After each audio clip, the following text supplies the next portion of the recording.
তো hello everyone, শুভ বিকেল। তো যাই হোক, ডাইরেক্টলি কিন্তু রান্না থেকে স্টার্ট করলাম আজ, যেহেতু সকালবেলা একটু সময় পাইনি। আজ চলছে মান্থলি, তো মান্থলি চলার কারণে রান্নাবাড়া পুজো টুজো হয়নি। তো যাই হোক, হ্যাঁ, আলু ভাজি করেছিলাম আর কাবলি চানা দিয়ে আলু দিয়ে পনির দিয়ে একটা সবজি রান্না করেছিলাম। যেহেতু রান্না করতে করতে কিন্তু অনেকটাই লেট হলো আমার, কারণ বেজে গিয়েছিল এখন 2টার উপরে প্রায়। ওই সময়টাতে আমি খেতে বসেছিলাম। যাই হোক, খাওয়ার দাওয়াটা কমপ্লিটলি সেরে তোমাদের সাথে ডাইরেক্টলি দেখা হচ্ছে হুটহাট করে। যাই হোক, এসে গেলো একটা পার্সেলটা কী এসেছে সেটা আনবক্সিং করছি, তোমরা দেখতেই পাবে।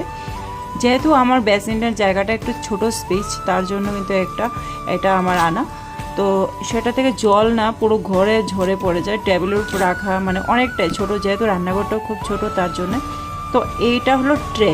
এই ট্রেটা না আমার খুব পছন্দ হয়েছে, যেটা আমি দেখেছিলাম, বারবার করে দেখেছিলাম। তো আজ সেটা আমি নিয়েছি। এখানে দেখো, জল ঝরার জন্য কিন্তু ট্রেটা নিচে কিন্তু ডাউন সাইড আছে, ডাউন সাইডের জন্য কিন্তু জল ঝরা একদম জলটা ঝরে নিংড়ে পড়ে যাবে বেসিনের মধ্যে। আর এখানে হুটহাট করে বাসনগুলো মাজা খসা করে তারপর রেখে দিতে পারবো, আর জলটা কিন্তু নিংড়ে পড়ে যাবে। যেহেতু দেখো, এই যে স্পেসটা হলো জল ঝরার স্পেসটা,